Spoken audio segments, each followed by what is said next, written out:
colon. Entonces, los tres temas son bastante interesantes, ya que hablando de la enfermedad ulceropéptica, son una de las patologías que más, una de las patologías que más vemos en gastroenterología. Bueno, y hay algunas complicaciones que también puede presentar el paciente, lo cual va a motivar ingresos por emergencia, como por ejemplo la hemorragia digestiva. Entonces vamos a empezar con el primer tema, que es la enfermedad ulceropéptica. Bueno, esta enfermedad ulceropéptica, como su nombre lo dice, es causada por el ácido clorhídrico y la pepsina, que son producidos generalmente en el estómago. Entonces, todas las mucosas que van a estar en contacto con el ácido y la pepsina, y que tengan alteraciones en su barrera de defensa, pueden terminar formando una úlcera péptica. Y esto me refiero al estómago mismo, al esófago y al duodeno, generalmente a la primera porción del duodeno, que es el bulbo duodenal. Entonces, y hay algunas otras presentaciones también de úlcera péptica bastante raras o no muy frecuentes, como por ejemplo en el divertículo de Meckel, que a veces este divertículo está tapizado por mucosa gástrica, que secreta también ácido clorhídrico. Y sobre todo en jóvenes o niños, puede ser causa también de una enfermedad ulceropéptica, pero generalmente más se refiere al estómago, duodeno y esófago. Entonces, para hablar de úlcera, hablamos de una pérdida de la sustancia de la mucosa, que es mayor a 5 milímetros en la pared gástrica o duodenal, o también en el esófago, como hablamos, en profundidad más allá de la muscular y mucosae. Eh, Está persistencia asociada a secreción ácida gástrica, lo que les mencionaba al inicio, y se toma 5 milímetros para diferenciarlas de las erosiones. Las erosiones son lesiones más pequeñas, menores de 5 milímetros. Entonces, una úlcera siempre es de 5 milímetros para arriba, y que puede en profundidad llegar inclusive hasta la submucosa. Y dependiendo también, hay algunas complicaciones donde la penetración es más profunda. Pero ya para hablar de úlcera es aquella que tiene 5 milímetros para arriba y que llega más allá de la muscular y mucosae. Doctor, buenas noches. ¿Está cambiando de diapositiva? Sí, No se observa. y a ver un ratito Cambio. para ver acá, un ratito.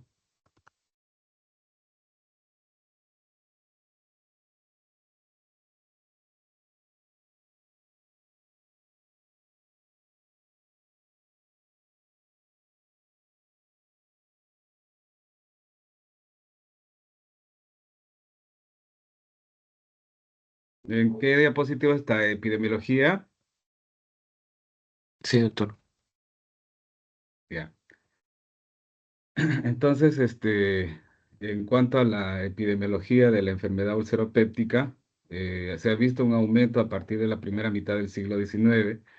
Y bueno, está asociado estrechamente a algunas causas, ¿no? Que son las más frecuentes, como por ejemplo la infección por el Helicobacter pylori, el consumo de AINES y el tabaquismo. Bueno, esas son las principales causas de úlcera, pero hay algunas causas que no son de las más frecuentes, pero que existen, como por ejemplo los pacientes con shock, los pacientes con grandes quemados, también son causas de formación de úlceras. Secundariamente, esto es a problemas a nivel de la irrigación vascular. Pero bueno, las más frecuentes en lo que estamos hablando es la infección por el Helicobacter pylori, consumo de AINES y el tabaquismo. Tiene una prevalencia de 0,12 a 1,5% y una incidencia de 0,09 a 0,3% casos al año. Es más frecuente en pacientes de edad avanzada, bueno, principalmente porque estos pacientes de edad avanzada son los que tienden a tener un consumo más alto de AINES, por los problemas reumatológicos que se presentan a esta edad, ¿no? Entonces, esto también es, este cuadrito también nos dice que las causas más frecuentes de enfermedad ulceropéptica son los AINES y el Helicobacter pylori, ¿no? Y también hay algunas enfermedades crónicas que predisponen al desarrollo de úlceras. Por ejemplo, la enfermedad pulmonar obstructiva crónica, la enfermedad renal crónica, sobre todo aquellos que están en diálisis. Es por eso que nosotros tenemos varios ingresos de pacientes por hemorragias digestivas secundaria a úlcera que son insuficientes renales crónicos en diálisis. Entonces, también eso es un factor de riesgo para desarrollo de úlceras. Las enfermedades crónicas como el EPOC, la insuficiencia renal crónica, ya hablamos del tabaquismo. Entonces, les mencionaba que para que el ácido y la pepsina puedan producir daño en la mucosa del estómago, duodeno, esófago, tiene que haber un desbalance entre los factores protectores. Nosotros tenemos una barrera de protección para estas sustancias que pueden producir úlcera. Esa se llama la barrera de defensa. Tenemos cuando hay un desequilibrio entre la barrera de defensa y los factores nocivos, entonces ahí es donde hay ya la formación de úlcera. Entonces, dentro de los factores defensivos, tenemos elementos preepiteliales como el bicarbonato que está en la mucosa. Tenemos también a nivel epitelial las uniones intercelulares que también protegen de la acción de estos elementos. Y también elementos subepiteliales como la irrigación sanguínea, ¿no? Que eso es a donde va a afectar mayormente cuando los AINES se consumen, disminuye la irrigación sanguínea a la mucosa y eso predispone a las úlceras, ¿no? Dentro de los factores nocivos, tenemos factores nocivos endógenos, ya mencionamos, el ácido clorhídrico, la pepsina, las sales biliares. Tenemos también factores nocivos exógenos, alcohol, las bacterias como el Helicobacter pylori, los AINES, también son factores nocivos exógenos. Bueno, los AINES tienen dos efectos en la producción de las úlceras pépticas.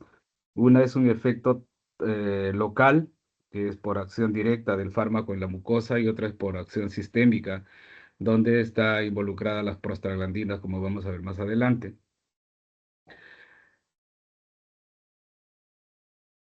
Entonces, ahí tenemos también en este cuadrito los elementos fundamentales de la barrera mucosa, la que nos protege. Hay una barrera mocobicarbonato que ya hablamos, una barrera epitelial que está dada por las uniones intercelulares que producen resistencia específica frente al ácido. Y también este epitelio tiene una capacidad reparadora cuando hay lesión. El flujo sanguíneo es parte también de la barrera mucosa, y las prostaglandinas que ayudan a que haya un buen flujo sanguíneo también nos defienden de los factores agresivos. La pérdida en la continuidad de la barrera mucosa en los humanos se asocia con úlceras gástricas y duodenales. ¿Y qué puede ser que haya, que produzca esta pérdida de continuidad en la barrera mucosa? Hay varias cosas, ¿no? Por ejemplo, la infección por el Helicobacter pylori. Esta bacteria produce alteración a nivel de la barrera mucosa y hace que el ácido y la pepsina y las sales biliares puedan hacer una lesión a nivel de la mucosa. Otras cosas que rompen la barrera mucosa son los AINES, los antiinflamatorios no esteroideos, que tienen su acción generalmente a nivel de la inhibición de las prostaglandinas. Entonces, eso hace que el flujo sanguíneo no sea muy eficiente disminuye el flujo sanguíneo a nivel de la mucosa y esto va a afectar a toda la producción de moco, de bicarbonato y también por lo tanto va a romper la barrera mucosa. Y el exceso prolongado de la secreción de ácido, bueno, esto ya es cuando hay una hiperproducción de ácido clorhídrico, sobre todo en los gastrinomas, por ejemplo, en el síndrome de Solinger-Erickson. Bueno, entonces aquí esto es algo que ya también hemos hablado, desequilibrio, que la etiopatogenia de las úlceras pépticas hay ese desequilibrio entre los factores agresivos y defensivos. Puede haber una hipersecreción ácida y actividad péptica aumentada. Las causas más frecuentes, ya hablamos, Helicobacter pylori y los AINES. pero también hablamos de algunas otras causas o que también son factores predisponentes como algunas enfermedades crónicas. Y también hay otros fármacos, o sea, los AINES son los principales agentes que están relacionados con la úlcera péptica, pero hay otros agentes farmacológicos que también pueden producir alteración de la barrera mucosa, como por ejemplo los bifosfonatos, el clopidogrel, corticoides. Los corticoides, sobre todo, se ha visto que producen eh, o afectan a la mucosa gastrointestinal se administran junto a AINES. O sea, el corticoide potencia el efecto del AINE. O sea, lo vuelve más agresivo al AINE. Porque cuando se da corticoides solos no se ha visto que produzcan lesión por sí solos, sino que cuando se los combina con los AINES es donde se potencia la acción del AINE. Bueno, otro factor causal frecuente es de la infección por la bacteria Helicobacter pylori, ¿no? Esta bacteria Helicobacter pylori es una bacteria que es bastante prevalente en los países en vías de desarrollo como el nuestro. Tiene una prevalencia entre 70 y 80%. Y depende de mucho de las condiciones higiénico-dietéticas de la población, ¿no? Es diferente en las distintas regiones. Por ejemplo, en poblaciones donde las condiciones higiénico-dietéticas son mejores, como en los distritos acomodados de Lima, las prevalencias son parecidas a las de Europa, como en España, por ejemplo, 50% de prevalencia. Pero si hablamos de poblaciones donde las condiciones higiénico-dietéticas son deficientes, como por ejemplo en poblaciones de selva y donde también el clima predispone también a esta infección, las prevalencias pasan por encima del 80%. Y esta bacteria, bueno, es como vemos ahí en la diapositiva, es un bacilo gram negativo que tiene una morfología espiral, es microaerófilo, productor de ureasa que sienta sobre la mucosa gástrica. Bueno, esta bacteria, no todas las bacterias Helicobacter pylori son iguales, ¿no? Hay algunos componentes que hacen que la patogenicidad de la bacteria aumente o no sea muy alta. Por ejemplo, hay unas enzimas, la BAC-A y la CAG-A, cuando son positivas, confieren a esta bacteria más efecto patógeno para el desarrollo de gastritis, úlceras e inclusive del cáncer de estómago. Lastimosamente, hacer estudios de ese tipo para determinar qué tipo de bacterias, si son CAG-A positivo, BAG-A positivo, no son de rutina. Es por eso que nosotros cuando detectamos solamente el Helicobacter pylori, le damos tratamiento, encontramos y le damos tratamiento a todos.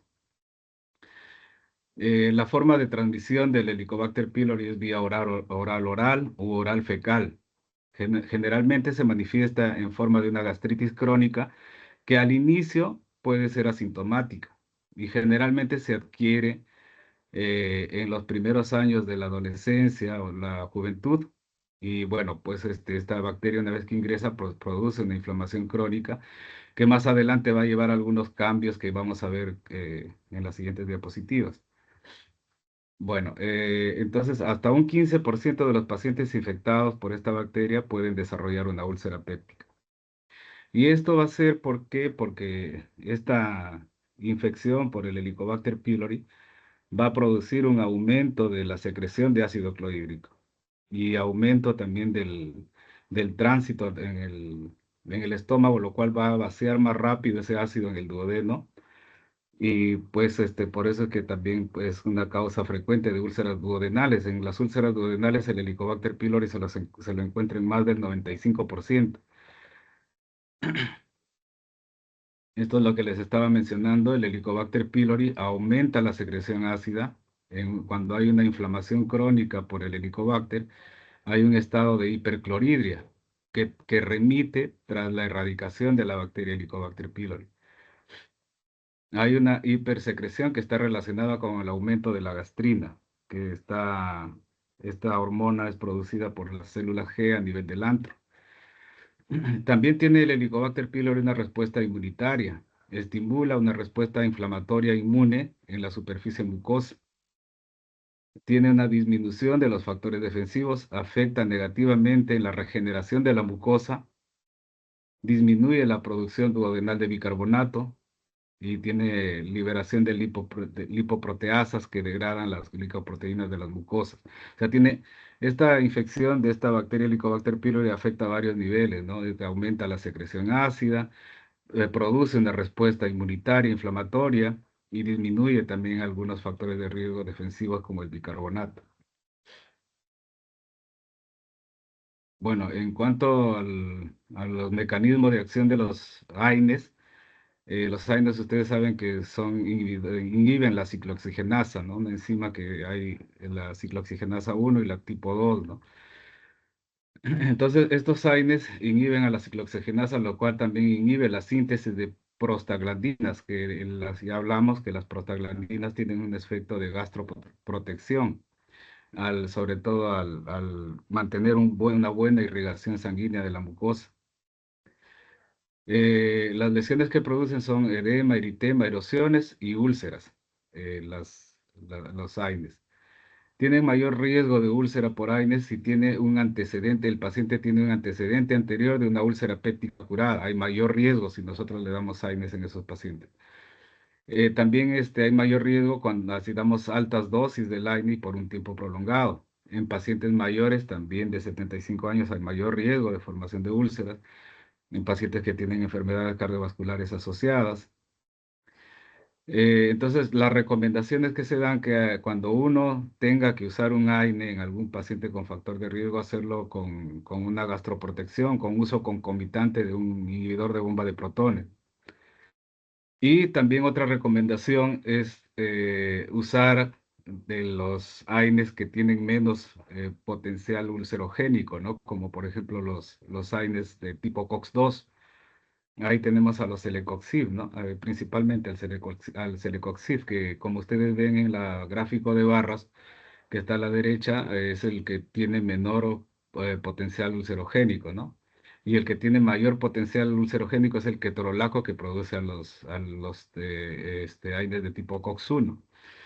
Entonces, las recomendaciones son el uso concomitante de un IVP cuando uno va a utilizar un AINE en personas de riesgo y usar un AINE de tipo COX-2.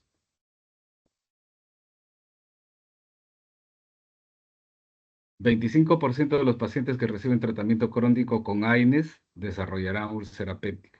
2 a 4% desarrollarán complicaciones graves. 30% de muertes por úlcera péptica, generalmente en pacientes que tienen comorbilidades, pacientes añosos, es donde la mortalidad aumenta. Los AINES lesionan la mucosa por efecto local y sistémico, lo que ya les mencioné anteriormente. Uno de los mecanismos de acción es la inhibición de la ciclooxigenasa, disminuye las prostaglandinas, lo cual va a disminuir la secreción de moco y bicarbonato, disminuye el flujo sanguíneo local y hay una persistencia de la secreción de ácido gástrico.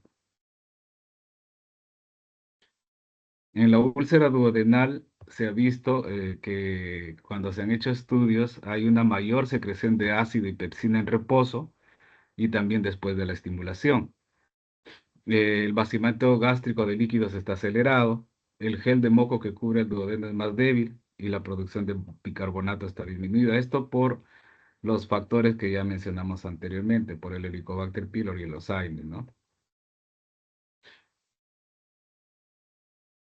En cuanto a las manifestaciones clínicas de la úlcera péptica, una buena parte de pacientes pueden ser asintomáticos, pero cuando producen síntomas, el síntoma principal es el dolor abdominal en el epigastrio, que generalmente depende de qué úlcera sea, si es úlcera gástrica o duodenal, se va a relacionar también con los alimentos, ¿no?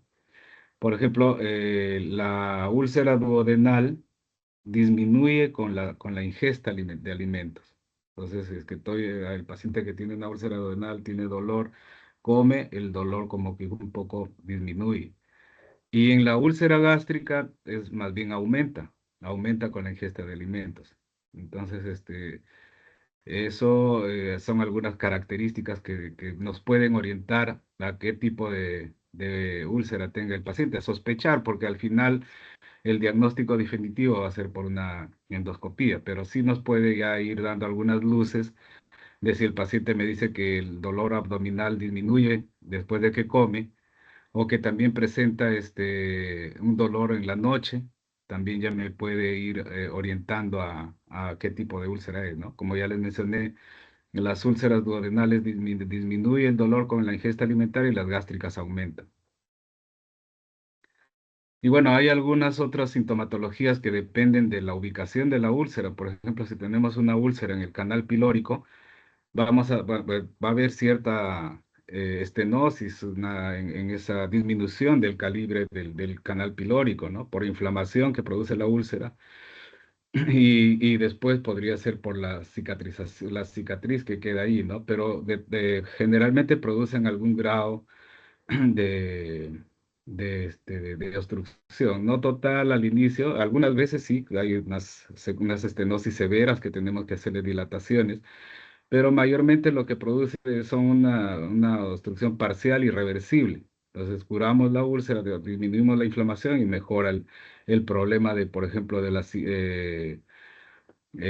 sensación de plenitud, la sensación de llenura. Entonces, eso también es una sintomatología de las úlceras del canal pilórico, ¿no?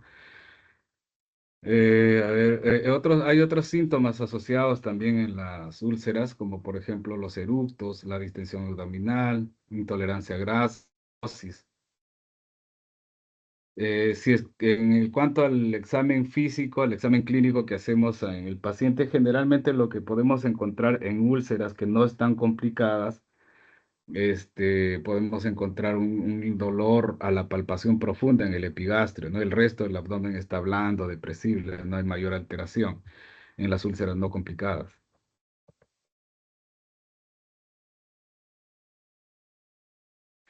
Bueno, entonces, como hablábamos, cuando se presenta un paciente con una sintomatología parecida a la que ya hemos hablado anteriormente, tenemos que ya ver un diagnóstico definitivo, ¿no? Y eso lo podemos hacer eh, principalmente con endoscopía. La radiología actualmente ya ha quedado bastante en desuso porque la endoscopía nos da mejores armas para poder hacer el diagnóstico e inclusive algún tratamiento en algunas complicaciones que presente la úlcera. Entonces, la endoscopía es la técnica diagnóstica, es una técnica diagnóstica que me permite tomar biopsia y también me permite hacer terapéutica, por ejemplo, en aquellas úlceras sangrantes.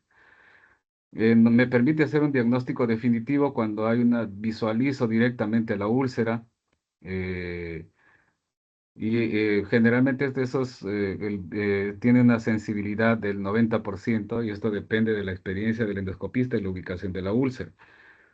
Me permite ver las características de las úlceras y ver más o menos tener una idea de qué tipo de úlcera es, si es una úlcera benigna o es una úlcera con apariencia de malignidad, ¿no? Entonces, eso también me permite la endoscopía. Hay algunas características, como por ejemplo los bordes redondeados, que son ligeramente elevados, son regulares. Generalmente me va a orientar a una úlcera benigna, pero si es que es una úlcera profunda con bordes irregulares, elevados, nodulares, me va a orientar más quizás a una úlcera maligna, ¿no? Y de toda úlcera gástrica al menos se debe biopsiar de los bordes. Las duodenales son bien raro que sean de origen maligno. Entonces, si yo veo una úlcera duodenal de características benignas, generalmente no es necesario tomarle biopsia, pero las gástricas sí. Y la radiología, como les dije, ya no se usa mucho, pero en algunos sitios todavía lo utilizan. Bueno, hay algunas desventajas que tiene la radiología, ¿no? Pero una de ellas es que no es muy sensible ni específica. Y segundo, es la radiación a la que sometemos al paciente, ¿no? Entonces, como que no es muy recomendable si tenemos a la mano la endoscopía. ¿Cuándo se debe hacer una endoscopía de seguimiento? En las úlceras duodenales no es necesario realizar una endoscopía de seguimiento, dado su bajo potencial de malignidad, lo que les estaba hablando. En el caso de las úlceras gástricas, sí se recomienda realizar una gastroscopía de seguimiento con biopsia de los bordes en caso de no haberse resuelto. Bueno, las biopsias se toman desde el inicio. Y bueno, generalmente el tratamiento que se da, aparte si tiene de erradicar el Helicobacter pylori, si tiene, son por lo menos 8 semanas más, 6 a 8 semanas más de IVP. Y bueno, sí se puede hacer un control para ver a ver si la úlcera ya se cicatrizó, ¿no? En las úlceras duodenales no está recomendado el seguimiento endoscópico, salvo que haya una complicación que el paciente presente hemorragia digestiva o algún un problema de obstrucción, ¿no? Pero si no, no se necesita hacer endoscopia de seguimiento de las duodenales. En las gástricas sí se recomienda en la mayor parte de veces. Bueno, eso son los exámenes, ¿no? Pero también en cuanto ya a la causa de la úlcera, para poder determinar la causa de la úlcera hay que hacer varias cosas, desde la anamnesis, donde tenemos que investigar el consumo de AINES, ¿no? Y de qué tipo de AINES, por qué tiempo, las dosis. Entonces, eso nos va a permitir ver la causa de la úlcera, ¿no? Y generalmente es útil, principalmente dicen casos de úlceras refractarias o complicadas o recurrentes. El test de tromboxano permite detectar el consumo de salicilatos en los 5 a 6 días anteriores. Cuando los pacientes no dan una información clara del consumo de AINES, pues se puede realizar ese test. Y bueno, la otra causa frecuente es el Helicobacter pylori, que vamos a poder identificarlo de manera directa cuando tenemos una visualización directa en las biopsias. El test rápido de la ureasa, por ejemplo, nos permite ver en forma rápida si es que hay o no hay Helicobacter pylori. Y en forma indirecta, el test del aliento con carbono 13 o carbono 14. Hay dos tipos de test del aliento, carbono 13 y carbono 14. La diferencia más entre estos dos test con carbono 13 y 14 es, bueno, que el 14 tiene una radioactividad, pero que es pequeña, ¿no? El carbono 13 generalmente no es radiactivo y se puede realizar con seguridad el test del aliento con carbono 13, por ejemplo, en mujeres gestantes o en niños pequeños. Y otra forma indirecta de ver el Helicobacter pylori es, por ejemplo, el antígeno del Helicobacter pylori en heces. Entonces, ahora, en cuanto a la forma directa de investigar la presencia del Helicobacter pylori, la visualización directa en las biopsias, claro, eso lo hace el anatomopatólogo,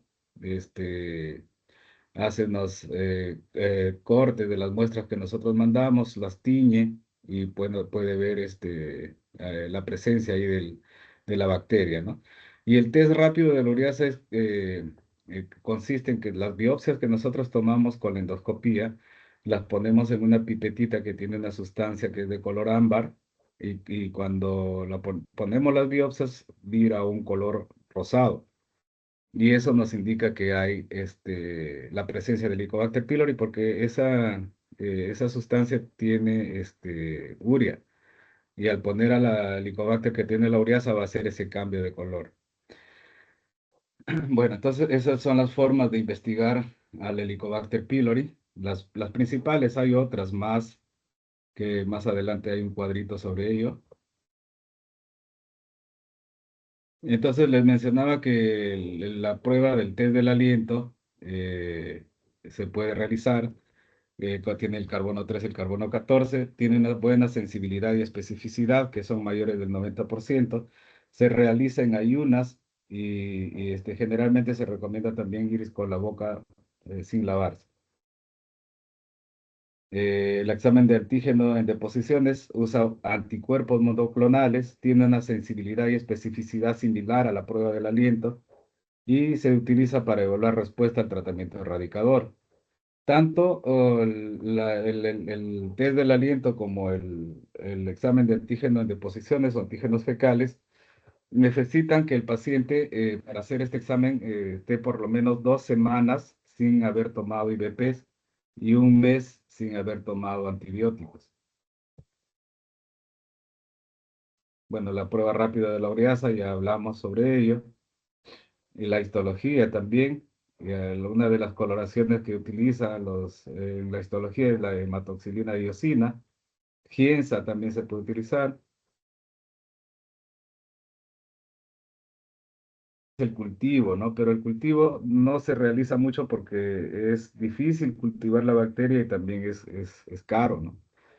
Entonces, pero sin embargo, en los últimos tiempos sí se están realizando cultivos, sobre todo como estudios poblacionales para ver la resistencia a antibióticos. La resistencia a antibióticos. Entonces, aquí en Perú estuvieron haciendo un estudio también con cultivo y bueno, eso nos permite, por ejemplo, ver que la claritromicina, que es un antibiótico que al inicio lo utilizábamos con bastante frecuencia para el tratamiento de erradicación y ahora ya tiene una resistencia elevada y es por eso que ya se ha cambiado de antibióticos, ¿no? En el transcurso del tiempo. Pero lo ideal es que por regiones se hagan estudios conjuntivos para ver la sensibilidad en ese grupo poblacional de la bacteria Helicobacter pylori a los antibióticos y poder dar un tratamiento más dirigido. Eso sí se está recomendando en estos tiempos, ¿no? Pero no se hace de rutina el cultivo. Eh, a ver, después también hay la reacción en cadena polimerasa para el Helicobacter pylori, que tampoco no es muy usado. Tener en cuenta, dice, antes de la realización de un test diagnóstico, bueno, esto es lo que ya les mencioné sobre los IVP, la suspensión de IVP y de antibióticos previo a los exámenes de test diagnósticos. Y aquí hay un cuadro resumen, aparte de lo que ya hemos hablado de las pruebas directas e indirectas para detectar el Helicobacter pylori. También hay algunas pruebas, por ejemplo, que no lo habíamos mencionado, como la serología, buscando anticuerpos contra el Helicobacter pylori de tipo IgG y IgM. Tiene una buena sensibilidad y una buena especificidad, pero una de las desventajas es que no se puede confirmar la cura con este examen. O sea, yo, si en un paciente que nunca ha sido tratado, puedo hacerle el diagnóstico con serología. Pero ya una vez que le doy el tratamiento, ya no es recomendable hacer la prueba para ver, serológica, para ver si se ha erradicado o no el helicobacter. ¿Por qué? Porque el helicobacter se puede haber erradicado, pero los anticuerpos que el paciente tiene, la persona tiene, circulan por bastante tiempo todavía en sangre. Entonces ya no me va a servir para hacer un control de cura. Bueno, el resto ya hemos hablado un poco de ello.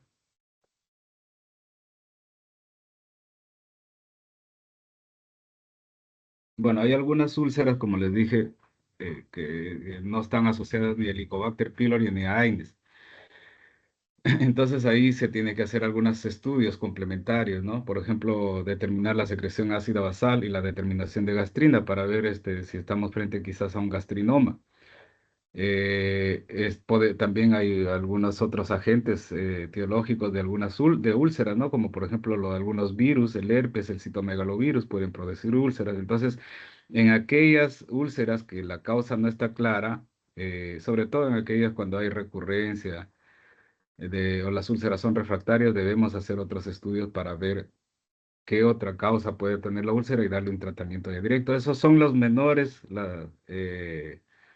pues en pocas ocasiones se da eso, pero sin embargo hay que tenerlo en cuenta cuando tenemos algún caso de úlcera refractaria o recurrente.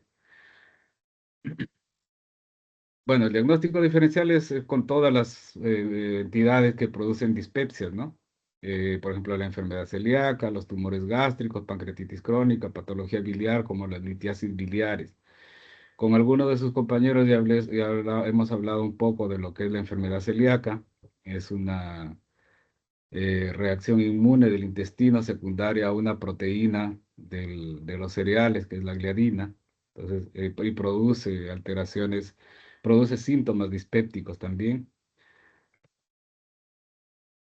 Las úlceras pépticas tienen complicaciones también. Bueno, las más asociadas, dice, son a úlceras refractarias, a úlceras que son grandes, mayores de 2 centímetros, y úlceras que están ubicadas en el canal pilórico porque producen más obstrucción. La hemorragia y perforación también son otra complicación secundaria, bueno, al consumo de AINES y Helicobacter pylori. La hemorragia, las manifestaciones de la hemorragia por úlcera péptica pueden ser hematemesis, que es el vómito de sangre, los vómitos en borra de café, que son vómitos oscuros, y las melenas, que son unas deposiciones negras, alquitranadas, malolientes. Es más raro que una úlcera péptica localizada en estómago, duodeno, esófago produzca hematoquesia o rectorragia. La mayoría de hemorragias por úlcera responden a la fluidoterapia, si es que están muy anémicos a las transfusiones de hemoderivados, los IVP endovenosos, que son la base del tratamiento, y el manejo endoscópico también. En pocos casos se puede llegar a la cirugía, ¿no? Cuando las hemorragias no se han logrado contener con el tratamiento médico y el tratamiento endoscópico, podemos echar mano del tratamiento quirúrgico, que ahora es raro. Ya yo me acuerdo cuando era estudiante, ya hace un buen tiempo, sí había todavía algunos pacientes que llegaban por operaciones con cirugías por úlceras. Pero ahora desde el uso ya frecuente de los IVPs, y hay algunos fármacos antisecretores que inhiben de mejor manera el ácido clorhídrico, como por ejemplo ahora los vonoprazan, el tegoprazan, que están entrando ya acá a nuestro medio. Se puede controlar mejor las hemorragias digestivas. Y los procedimientos endoscópicos terapéuticos, que también ya lo tenemos con mayor disponibilidad en los hospitales. Ya nuestros hospitales grandes tienen esas técnicas de hemostasia endoscópica. Entonces, eso ha conllevado que el tratamiento quirúrgico sea raro en esto actualmente. En la obstrucción, ya le hablamos que principalmente son en las úlceras del canal pilórico, es por cambios inflamatorios, fibrosis también, y cambios cicatriciales que pueden producir a nivel del canal pilórico y poder producir a veces una obstrucción generalmente parcial y en pocas ocasiones total. También hay otra complicación de perforación de la úlcera, más o menos se presenta entre el 2 al 10% de las úlceras pépticas. Eh, es más frecuente las úlceras duodenales. Las manifestaciones clínicas de la perforación son dolor abdominal súbito y localización difusa. En las primeras horas hay un dolor súbito intenso en el epigastrio, después se vuelve generalizado, ya cuando el ácido sale a la cavidad peritoneal. Y en las horas posteriores, entre las 2 y 12 horas posteriores, ya el dolor es más difuso, puede empeorar con movimientos, hay rigidez abdominal. Bueno, y eso generalmente el tratamiento es quirúrgico de las perforaciones. La penetración es cuando la úlcera penetra a través de la pared del órgano, pero que no produce fuga del contenido de cavidad peritoneal porque se contiene con algún órgano vecino, con el mesenterio. Entonces, las localizaciones más frecuentes a donde se penetran las úlceras es al páncreas, al epíplon, a la vía biliar, al hígado. Generalmente más es al epíplon. Eh, entonces, pero no es una úlcera perforada porque está contenida. Y la perforación sí está abierta y el ácido sale a la cavidad peritoneal y produce una peritonitis. Entonces, en cuanto a las medidas terapéuticas para la úlcera péptica, es evitar todos aquellos alimentos individualmente no tolerados por el paciente, evitar consumo de tabaco, de alcohol, de AINES hasta donde se pueda, eh, o en todo caso utilizar los AINES que son menos menos lesivos.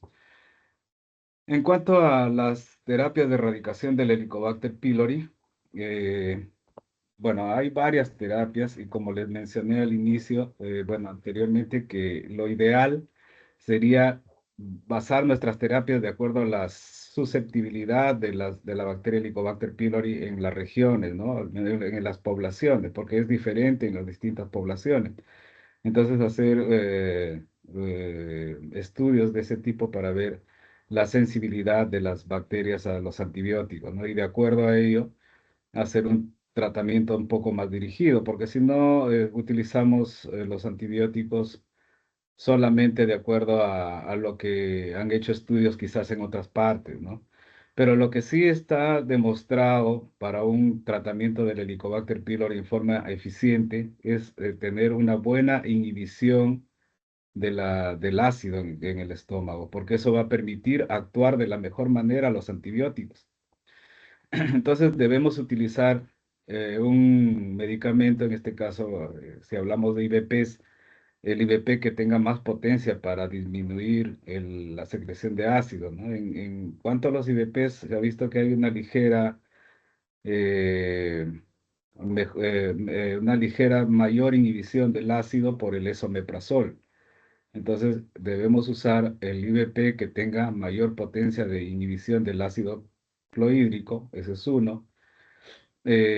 Dos es también los días de tratamiento. Anteriormente habían esquemas de tratamiento que utilizaban 7 días, 10 días y 14 días. Ahora se recomienda que sean 14 días, porque se ha visto que es más, el porcentaje de erradicación es mayor. Entonces, utilizar un IVP potente, dar 14 días de tratamiento, dar los antibióticos de acuerdo a la susceptibilidad de los estudios se haya hecho en la región. Y lo otro es agregar el bismuto, o sea, dar una terapia cuádruple, porque generalmente antes era el IVP, dos antibióticos y era terapias triples, pero ahora se recomienda agregar el bismuto como ya una terapia cuádruple. ¿Y por qué? Porque se ha visto que con el bismuto los porcentajes de erradicación son mayores.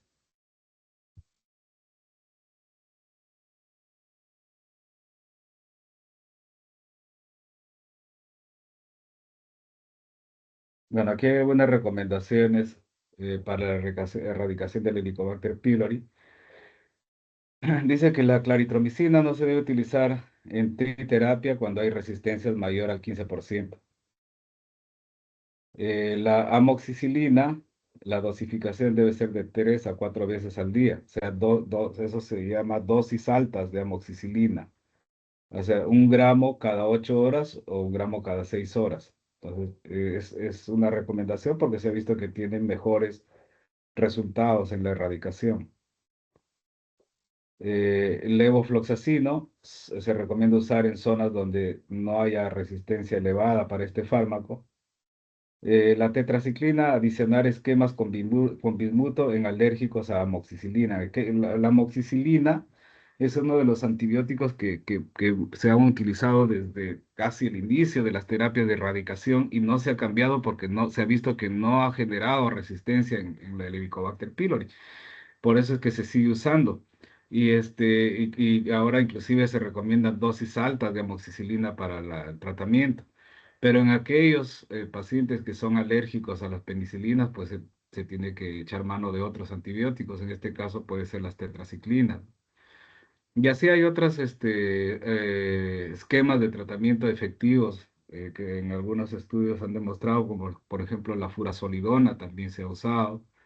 El metronidazol generalmente en nuestras poblaciones tiene una resistencia alta, no se debe usar de primera línea.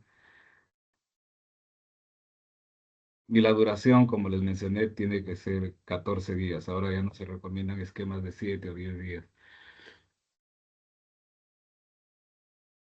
Tratamiento antisecretor, o sea, con los fármacos que disminuyen la secreción ácido. En úlceras duodenales no complicadas no es necesario prolongar los IVPs más de 14 días. O sea, es terminar el tratamiento de erradicación y ahí nada más en aquellas úlceras duodenales no complicadas. En las complicadas, en las úlceras duodenales complicadas o en las úlceras gástricas, sí se recomienda completar IVP al menos durante 6 a 8 semanas. especialmente si la úlcera es mayor, gástrica es mayor de 1 centímetro. Igual también los pacientes con úlceras secundarias a AINE se recomienda 8 semanas de tratamiento antisecretor. Antiinflamatorios no esteroideos, si es posible, suspenderlos o sustituirlos, como les mencioné, por fármacos COX-2.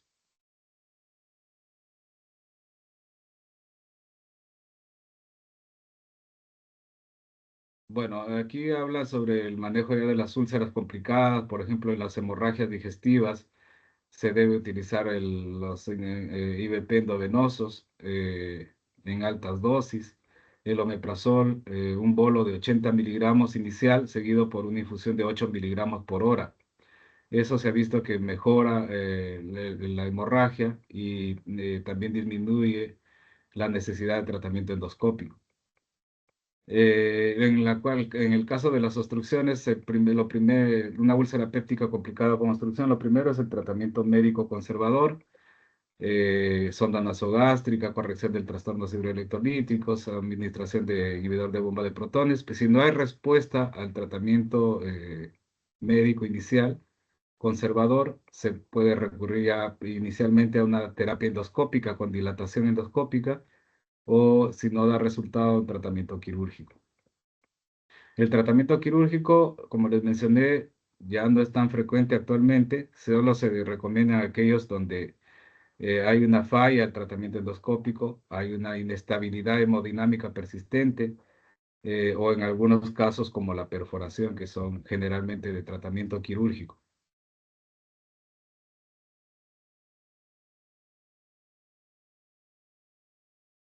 Bueno, hay unas úlceras, como les mencioné, que se llaman refractarias y son las úlceras que tras 12 semanas de tratamiento antisecretor no se han curado, ¿no? Y las principales causas de refractoriedad son que el Helicobacter, la persistencia del Helicobacter pylori, que puede ser por varias causas, las que están ustedes viendo ahí en la diapositiva. Tratamientos con antiinflamatorios no esteroideos también es causa de refractoriedad si es que el paciente sigue utilizando los AINES, sobre todo los AINES COX-1.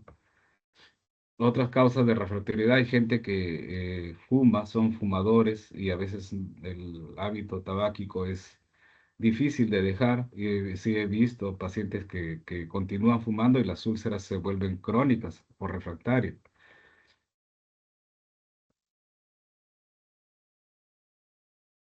Bueno, entonces algo más de las úlceras refractarias.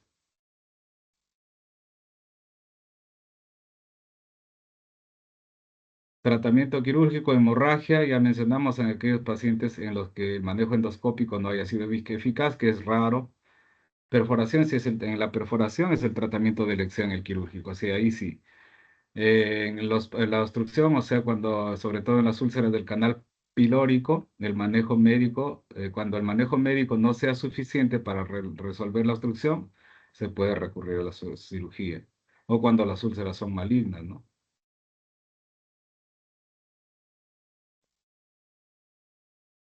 Bueno, aquí ya hablamos de un poco de la hemorragia digestiva secundaria úlcera péptica. Y bueno, hay algunas escalas pronósticas como la de Blatchford que se utiliza antes de la endoscopía. Y sirve para estratificar precozmente el riesgo de recidiva hemorrágica y muerte, que ayuda en la aplicación de medidas que minimicen la morbimortalidad. Esta escala de Blatchford tiene varios componentes: la urea, la hemoglobina, la presión arterial sistólica y algunos otros parámetros como la insuficiencia cardíaca, y cada uno tiene su puntuación. Una puntuación menor de 6 tiene bajo riesgo y una puntuación mayor o igual de 6 se considera de alto riesgo. Bueno, esto sí es de más utilidad, esta escala, y siempre la utilizamos, que ya es la escala de Forres, clasificación de Forres, que eso es una clasificación endoscópica. Entonces, eso sí lo tenemos bastante nosotros en cuenta porque cuando hacemos la endoscopía, de acuerdo al tipo de Forres de la úlcera que encontremos, vamos a actuar, ¿no? Por ejemplo, las Forres, clasificación de Forres 1A, 1B y 2A necesitan terapia endoscópica en la misma evaluación, en la endoscopía que estamos haciendo. ¿Qué significa? 1A es aquella que tiene úlcera que tiene un sangrado activo en chorro. 1B es aquella que tiene un sangrado activo difuso en sábano, en babeo se llama. Y una úlcera 2A es aquella úlcera donde se ve un vaso visible, una cabeza de vaso visible que no está sangrando, pero se ve al vaso. Entonces, en esas circunstancias de hallazgos endoscópicos, la terapia endoscópica tiene que realizarse.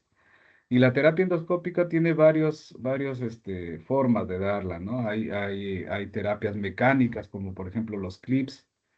Hay terapias térmicas, por ejemplo la probeta caliente, que también nos ayuda. Y hay terapias de inyectoterapia, o sea, inyectamos sustancias como la adrenalina que disminuyen el sangrado también. Entonces, lo que sí se recomienda es que para el tratamiento endoscópico de las úlceras, Forres 1A, 1B o 2A, se debe utilizar dos formas de terapia endoscópica, ya sean mecánicas, con clips, como les mencioné, o bandas elásticas, y puede combinarse con una terapia térmica, ¿no? Como la probeta caliente. Entonces, sí se recomienda hacer dos métodos de terapia endoscópica hemostática para que sea más efectivo el tratamiento. Y después hay el Forres 2B, que es coágulo adherido. El Forres 2C hay una úlcera con base blanquecina, pero con restos de matina. Y el Forres 3 es aquella úlcera que tiene una base limpia, una base de fibrina limpia. Y esto también nos lleva al riesgo de resangrado, ¿no? Por ejemplo, en las Forres 2C y Forres 3 no se hace terapia endoscópica. Si uno hace esos hallazgos, los describe, pero no necesitan que nosotros hagamos terapia endoscópica, porque el riesgo de resangrado es bajísimo. De la 12, 10% y de la 3, 5%, a diferencia de las que sí necesitamos hacer terapia endoscópica, donde el riesgo de resangrado es alto. Ahí hay algunos ejemplos del Forrest. La primera foto de la izquierda superior, donde hay una hemorragia, si ustedes ven en sábana, ¿no? En babeo. La úlcera, ese es un Forrest 1B. Eh, entonces, a esa misma úlcera sangrante, Forrest 1B, se le ha aplicado, dice, una inyección de adrenalina. Entonces, pues se observa ahí, cuando uno inyecta adrenalina, se pone la mucosa un poco más pálida, como ustedes pueden observar ahí. Y bueno, eso es por la vasoconstricción que produce la adrenalina. Y aquí este es un método mecánico de tratar las úlceras. Aquí, por ejemplo, le han aplicado, aparte de la inyección de adrenalina, le aplicaron clips. Son dos métodos de terapia hemostática endoscópica, que es lo que se recomienda. Y bueno, y ese tratamiento es efectivo para controlar el sangrado. Esto es lo que ya habíamos hablado. El Forres 1A, 1B y 2A, hay que hacer hemostasia endoscópica. En el Forres 2C y 3, no.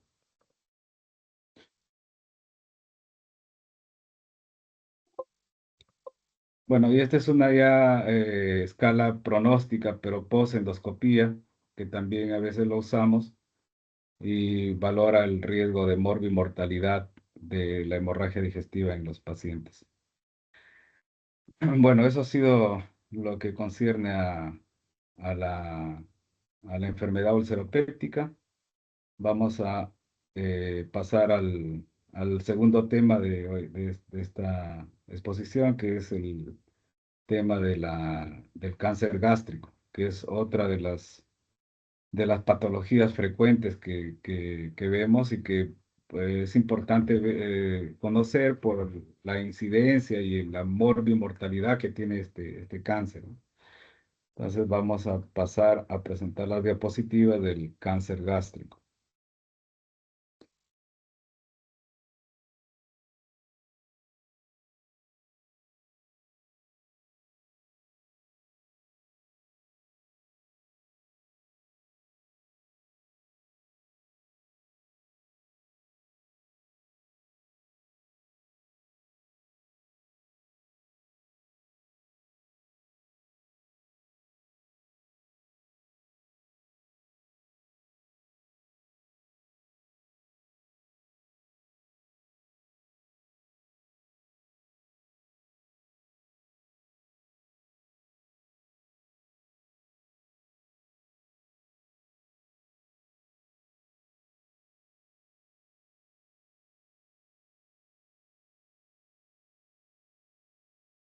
Bueno, entonces seguimos con el segundo tema, es lo concerniente a cáncer gástrico. Bueno, el cáncer gástrico es uno de los cánceres que tienen una mortalidad alta y también una frecuencia alta. Eh, Más o menos está en cuanto por ejemplo, a la mortalidad. En cuanto a la mortalidad, el cáncer de estómago es el cuarto después del pulmón, el cáncer colorectal de hígado, de ahí viene el cáncer de estómago. Y en cuanto a la incidencia, el cáncer de estómago también está entre los primeros, el cuatro o quinto lugar de incidencia de todos los cánceres y el cuarto o quinto lugar también de mortalidad. Eso es algunos resumen de lo que ya hemos hablado. En varones, más o menos tiene una incidencia de 12,8 por 100.000 habitantes. Una promedio entre varones y mujeres. En varones es un poquito más alto que en mujeres. En cuanto a mortalidad, es la tercera causa de todos los cánceres. Eh, bueno, el cáncer gástrico, sobre todo el cáncer gástrico, de los más frecuentes, que es el de tipo intestinal, que es el que está relacionado con el Helicobacter pylori, tiene una progresión de años, ¿no? El paciente se infecta con el Helicobacter pylori y empieza con una gastritis crónica inicial, asintomática, que dura un buen tiempo y de ese tiempo generalmente no es conocido. Después viene, de esa gastritis crónica, viene la atrofia gástrica, después viene la metaplasia, viene la displasia y al final ya se produce el cáncer. Inicialmente el cáncer gástrico temprano, después el cáncer gástrico avanzado. Entonces, toda esa secuencia se lo describió un doctor colombiano, el doctor Pelayo Correa, que sobre todo es válido para los desarrollos del cáncer intestinal. Pero eso no significa que todas las personas que están infectadas por el Helicobacter pylori van a hacer esa secuencia, ¿no? Porque si no, la mortalidad por cáncer gástrico sería mucho mayor, porque hay un buen porcentaje, como vimos al inicio, de que la bacteria Helicobacter pylori, la prevalencia son altas. ¿Por qué? Porque el cáncer gástrico no solamente está relacionado no solamente es el Helicobacter pylori, sino también es algunos factores ambientales, dietéticos e inclusive genéticos, ¿no? Y es bueno hacer estudios de detección temprana, sobre todo en aquellas poblaciones de riesgo, para poder aumentar las sobrevidas, ¿no? Porque cuando uno descubre los cánceres en etapa temprana, o sea, por ejemplo, cuando solamente han invadido la mucosa, la curabilidad es 100%, como ven ahí. Si ya el cáncer avanzó a la submucosa, es alto también 95%, pero si el cáncer ya es metastásico, hay un menos del 20% de curabilidad. Entonces, ahí sí se debe echar mano de la prevención, de todos los programas de prevención que se puedan hacer para controlar el cáncer gástrico. Esto es lo que les mencionaba eh, sobre la cascada, ¿no? Que empieza una mucosa sana, hay una infección por el Helicobacter pylori, gastritis crónica, después gastritis atrófica, metaplasia intestinal, displasia, cáncer temprano y cáncer avanzado. Ya cuando estamos en etapa cáncer es un trabajo curativo, pero al inicio podemos hacer una prevención. Y la prevención puede ser primaria o secundaria, como vamos a ver acá. Bueno, aquí hay algunas imágenes endoscópicas de cómo se ve la atrofia. La atrofia se ve, como ven en la gráfico, en la foto de la izquierda, se ve como una zona pálida de la mucosa, más pálida que el resto de la mucosa, que deja translucir con facilidad los vasos sanguíneos submucosos. Entonces, cuando vemos eso, sospechamos de que esa zona es una zona atrófica. Y la metaplasia intestinal, generalmente la visión endoscópica son en placas blanquecinas aterciopeladas, que se ven mejor cuando nosotros utilizamos las coloraciones, ¿no? Ahora los endoscopios vienen ya con coloraciones digitales. Anteriormente teníamos que inyectar colorantes como por ejemplo el azul de metileno o el índigo carmín para poder hacer la cromoendoscopía, pero ahora las cromoendoscopías son digitales, solamente con un botón podemos ver cómo se ve con una cromoendoscopía, ¿no? Como ven en las fotos de la derecha, sin cromoendoscopía y con cromoendoscopía, cómo nos ayuda a detectar las zonas metaplásicas de mejor manera, ¿no? Entonces les hablaba que en la historia natural del cáncer gástrico había una prevención primaria y eso tiene que ver mucho con el tema del Helicobacter pylori. El Helicobacter pylori las cuestiones sobre todo de dieta, ¿no? Entonces, en la prevención primaria se debe diagnosticar y tratar el Helicobacter pylori, mejorar los estilos de vida, sobre todo en evitar de los alimentos o sustancias que tengan cierto riesgo de desarrollar cáncer. Entonces, por ejemplo, se debe disminuir el consumo de sal, porque se ha visto que el exceso de sal predispone al desarrollo de cáncer. Sobre todo esos alimentos preservados en sal, ¿no? Caballas saladas, cecinas, entonces eso hay que disminuir esa ingesta de sal. De preferencia, no fumar. El tabaquismo es uno de los factores de riesgo no solo para cáncer gástrico, sino que es el principal factor de riesgo para cáncer de pulmón. Entonces, el tabaquismo no se debe desaconsejar. Igual el alcohol y la dieta pobre en vitaminas, y evitar el consumo de alimentos que te puedan producir nitrosaminas, como por ejemplo las carnes rojas directamente expuestas al fuego eso también pueden producir algunas sustancias que podrían predisponer más adelante al cáncer de estómago.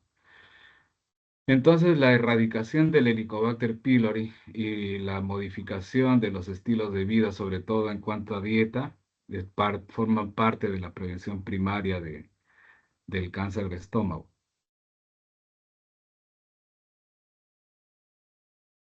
Y eso generalmente se debe hacer en etapa cuando son jóvenes, ¿no? Porque cuando la gente pasa de 40 años, ya ha habido cambios en la mucosa del estómago, como por ejemplo la atrofia y la metaplasia. Y se dice que la metaplasia generalmente ya no regresiona.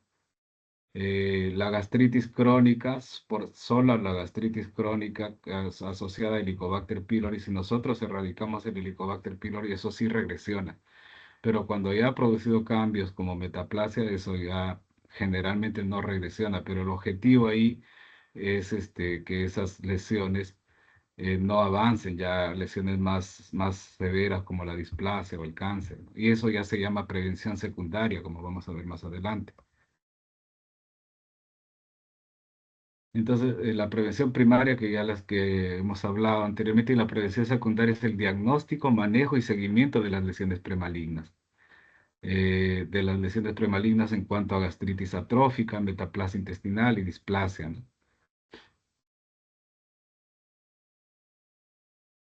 Cuando ya el paciente ya tiene esas lesiones premalignas, como la atrofia, como les menciono, la metaplasia, la displasia, lo que se debe hacer son seguimientos, ¿no? Y esos seguimientos endoscópicos se realizan de acuerdo a la cantidad por ejemplo, hablando de atrofia, la cantidad de atrofia que hay en el estómago y la extensión, ¿no? Si, por ejemplo, está limitada al antro, la atrofia, no se recomienda seguimiento, pero si está extendida al cuerpo, o sea, está del antro y el cuerpo, se recomienda hacer seguimientos cada 3 años. En cuanto a la metaplasia intestinal, ahí podemos ver que si es que es una metaplasia extensa y de tipo incompleto, sí se debe hacer seguimiento cada 3 años, pero si es focal y es de tipo completo, no se recomiendan seguimientos. Igual en la displasia, ¿no? Si es de bajo grado, seguimiento cada año; si es de alto grado, seguimiento cada 6 meses o resección endoscópica. Pero esto en cuanto a la displasia, cuando ya nosotros tenemos un hallazgo de displasia y esa displasia está localizada, sí amerita un tratamiento endoscópico. La metaplasia no. La metaplasia solamente son vigilancias endoscópicas. Lo que pasa es que en la displasia a veces no logramos ubicar dónde está la displasia. O sea, solamente hacemos la endoscopía, vemos una inflamación del estómago y vemos áreas metaplásicas como las que ya vimos en la foto, y áreas de atrofia. Entonces comenzamos a tomar las muestras. Hay un protocolo que se llama de Sydney, donde tomamos biopsias del antro, del ángulo y del cuerpo del estómago. Y entonces, hacemos esas biopsias y bueno, el patólogo nos informa: ¿sabes qué? Este paciente tiene una gastritis crónica, tiene atrofia moderada y tiene una metaplasia intestinal incompleta, pero hemos visto también un foco de displasia de bajo grado. Entonces, ahí no sé dónde está la displasia y ahí sí lo que tengo que hacer es hacer un seguimiento endoscópico. Pero si, por ejemplo, yo sí ubico la zona de displasia, por ejemplo, veo que en el antro hay una zona que a mí me llama la atención, que es una zona deprimida, con mucosa irregular. Entonces, yo a esa lesión le tomo biopsia en frasco aparte. Y si el patólogo me dice: ¿sabes qué? Lo que tú me has mandado, ahí hay displasia de alto grado. Entonces, ya tengo la localizada la displasia. Y esa displasia localizada sí tiene que ser tratada mediante endoscopía, un tratamiento endoscópico que se llama la disección endoscópica submucosa. O sea, se tiene que extraer esa zona displásica mediante endoscopía, cuando la displasia está localizada. Si no está localizada, se hace como está ahí en el gráfico. Los factores de riesgo para las causales de cáncer de estómago: eh, tenemos al Helicobacter pylori. Esto también hay que hacer la salvedad de que cuando hablamos de cáncer de estómago son tumores malignos de estómago, y lo que estamos hablando en esta exposición es lo que se llama el cáncer, el tumor gástrico más frecuente, que es el adenocarcinoma, que es lo que hemos hablado de los factores de riesgo para el adenocarcinoma: el Helicobacter pylori, la dieta, la susceptibilidad genética. Entonces, eso es en cuanto al adenocarcinoma, que es el cáncer gástrico más frecuente. Más o menos el 85-90% de cánceres gástricos, tumores malignos gástricos, son adenocarcinomas. Pero hay otros cánceres también de estómago. Por ejemplo, los linfomas, que también son cánceres de la mucosa gástrica. Y hay algunos otros cánceres que no son de la mucosa, por ejemplo, del tejido estromal. Hay un cáncer que se llama los tumores GIS, tumores del estroma gastrointestinal. Pero lo que estamos hablando ahorita está relacionada al cáncer más frecuente del estómago, que es el adenocarcinoma. Entonces, para ello sí hay sus factores de riesgo: el Helicobacter pylori, que ya hemos hablado bastante de ello. La susceptibilidad genética: hay algunas alteraciones, por ejemplo, en el gen CDH1, que es el que sintetiza ese gen, la proteína E-caderina, que esa proteína E-caderina está relacionada con el cáncer gástrico difuso hereditario. Cuando hay una mutación en el gen CDH1 y alteración en la proteína E-caderina, esos pacientes que tienen esa mutación genética están más predispuestos a desarrollar cáncer gástrico difuso hereditario. Eh, Después también hay otras alteraciones genéticas que producen, por ejemplo, una sobreproducción de una proteína que se llama HER2. Y esta proteína HER2 está relacionada con el factor de crecimiento. Entonces hace una proliferación celular, a veces descontrolada, y tiene que el detectar si es que ese tumor es un tumor que presenta esta proteína positivo para HER2. Nos va a llevar, sobre todo nos va a servir para el tratamiento quimioterápico.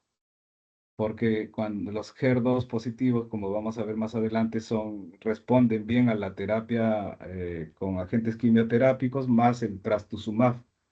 Entonces, el HER2 le doy trastuzumab con la terapia quimioterapia que generalmente los oncólogos manejan, le agrego el trastuzumab y tengo mejores resultados. O sea, el detectar estas proteínas y estas alteraciones genéticas nos va a servir también para un poco dirigir mejor el tratamiento. Entonces, los factores de riesgo son el Helicobacter pylori, la susceptibilidad genética, factores ambientales que ya también hemos hablado, y esta es la cascada de Pelayo Correa que también hemos visto anteriormente. En cuanto a, en cuanto a la clínica, los síntomas y signos del cáncer gástrico son inespecíficos, ¿no? O sea, no hay una sintomatología que yo pueda decir que es patognomónica del cáncer gástrico. Sí hay algunas cosas que me pueden hacer tener una alta sospecha de cáncer gástrico, ¿no? Por ejemplo, una de ellas es la edad, ¿no? Como hemos visto, es más frecuente en pacientes de mayores de 40 años. Soy la mayor frecuencia de pacientes de 65 años. Entonces, si viene un paciente con síntomas pépticos de esa edad y está anémico, lo veo pálido, ha bajado de peso, tengo una alta sospecha de que sea cáncer gástrico. Pero sin embargo, eso no significa realmente sea ello, ¿no? Hay bastantes enfermedades que pueden tener la misma sintomatología. Bueno, y los síntomas que presentan estos pacientes, como dice ahí, no hay un patognomónico del cáncer gástrico, pero sí hay algunos síntomas frecuentes, la dispepsia y epigastralgia, la anorexia.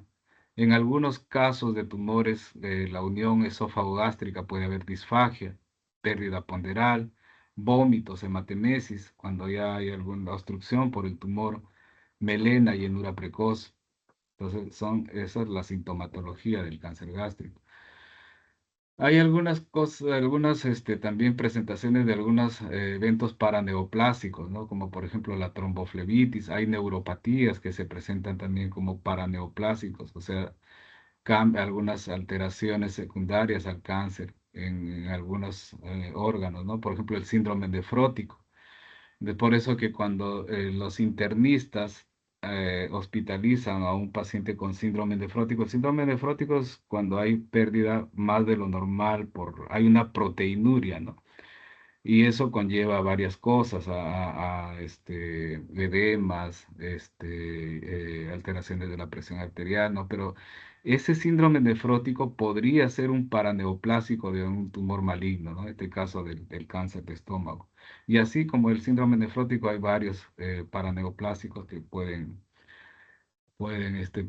hacernos sospechar de alguna lesión maligna. Entonces, las lesiones premalignas hablamos de la gastritis atrófica, de la metaplasia intestinal, de la displasia. Los pólipos gástricos también son considerados lesiones premalignas. Y cuando ya hay un cáncer, el cáncer gástrico, ya después de que ha pasado las diferentes secuencias que hemos mencionado y que también hemos mencionado que no todos los que están infectados por el Helicobacter pylori van a desarrollar esa secuencia, eso no es así. Hay algunos otros factores que están también asociados a que se produzca esa cascada, como por ejemplo los factores genéticos que ya vimos, los factores medioambientales. Entonces, cuando ya tenemos instaurado, ya tenemos desarrollado el cáncer, eh, esto puede dar metástasis, ¿no? Y las metástasis del cáncer gástrico pueden ser por vía linfática. Generalmente lo que da metástasis con vía linfática cuando el tumor está localizado en la submucosa. Entonces en T2, ¿no? T1B y T2. Entonces en T3 es más generalmente las metástasis, o sea, cuando el tumor ya está más avanzado y compromete capas más profundas, la metástasis es más por vía sanguínea. También hay una metástasis por vía peritoneal, por desprendimiento de células de la serosa y bueno, generalmente se da en enfermedad avanzada cuando el tumor ya cogió la serosa y está en estadio 4. y eso puede comprometer, por ejemplo, al ovario, y eso cuando hay cáncer gástrico que ha metastizado a ovario, se llama el tumor de Krukenberg.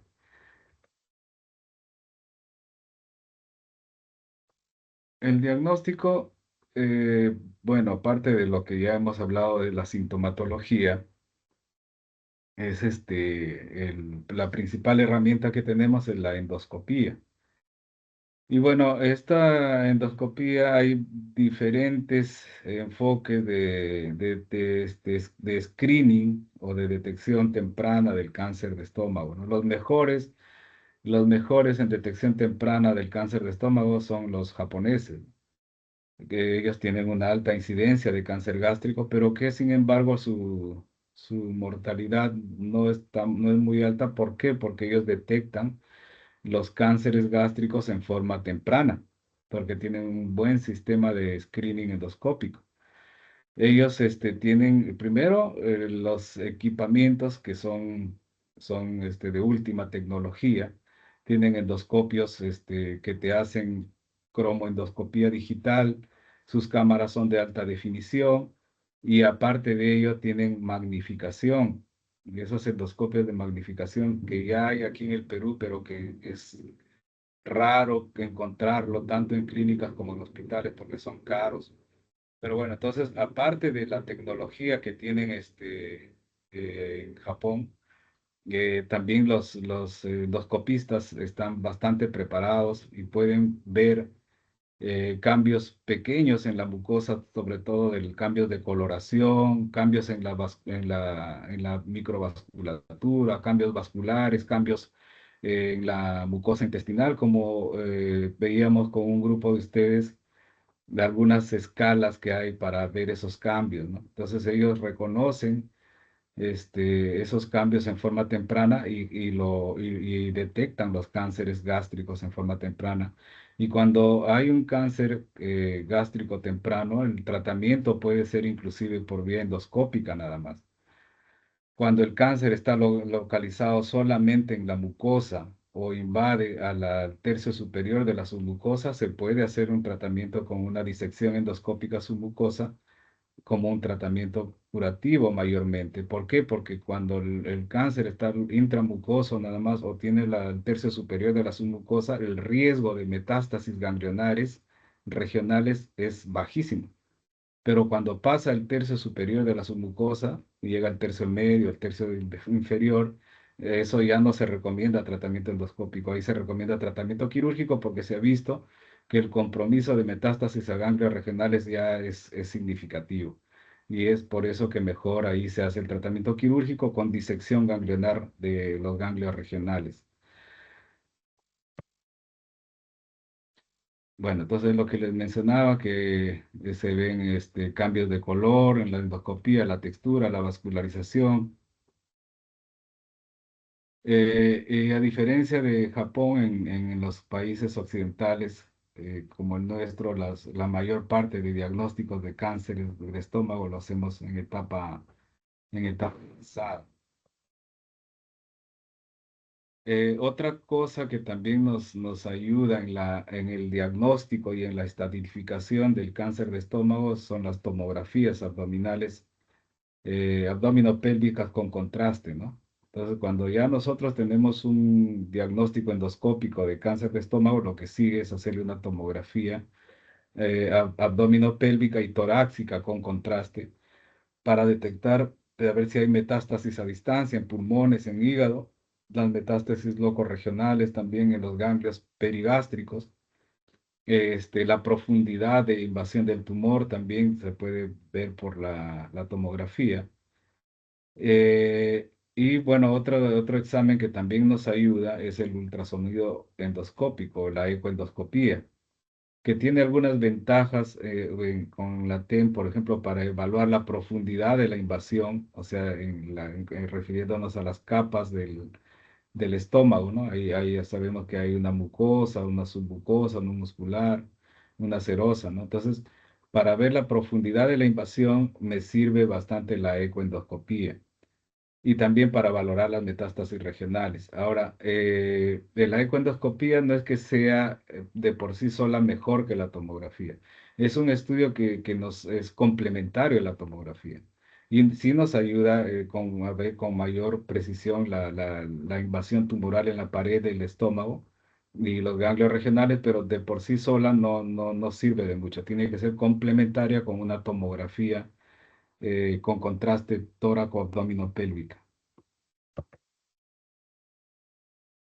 Bueno, aquí hay algunas cosas que nos permite la ecoendoscopía. Nos permite valorar la profundidad de invasión, si está en T1, T2, con una sensibilidad de 85 y especificidad del 90%. Más adelante vamos a ver qué significa T1, T2, T2, T3, T4. Esa es una clasificación de profundidad de invasión según una clasificación internacional de TNM. Eso lo vamos a ver más adelante. Entonces la ecoendoscopía nos permite ver la profundidad de invasión y eso también nos va a orientar al tratamiento para qué tipo de tratamiento vamos a darle a estos pacientes. Entonces, esto es lo que les hablaba, que hay algunas clasificaciones por ejemplo, del cáncer gástrico temprano, que está definido por el cáncer intramucoso, como les dije, cuando está solo en la mucosa o en la submucosa superficial, ¿no? Entonces ahí se pueden presentar de forma protruida el 1, el 2A superficial elevado, 2B plano, 2C plana superficial deprimido, 3 excavado, y hay unos tipos mixtos también. Esto va a servir para los tratamientos, sobre todo los tratamientos endoscópicos que vamos a ver más adelante.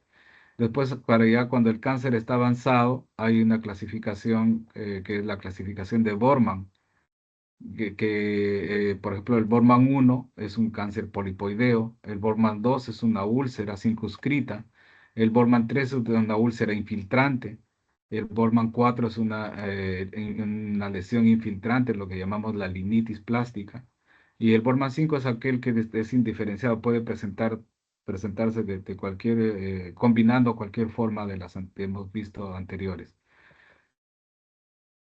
Después también hay una clasificación del cáncer del adenocarcinoma gástrico, hablando, cuando me refiero a cáncer gástrico, como les mencioné anteriormente, me estoy refiriendo al adenocarcinoma gástrico.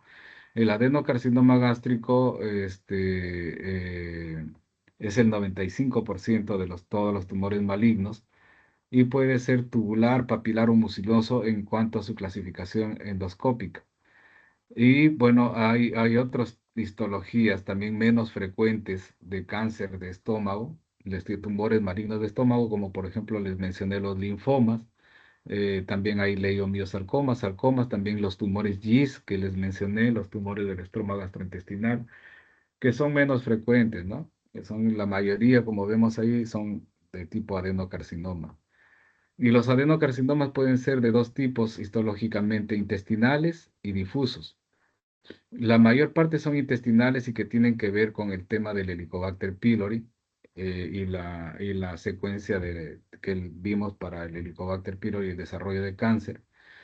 Y el difuso más es un cáncer que se presenta no relacionado al Helicobacter pylori en personas jóvenes y tiene un pronóstico más severo el difuso.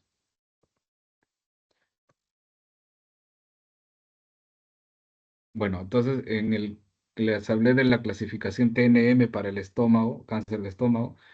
El T0 es aquel que no hay evidencia de tumor.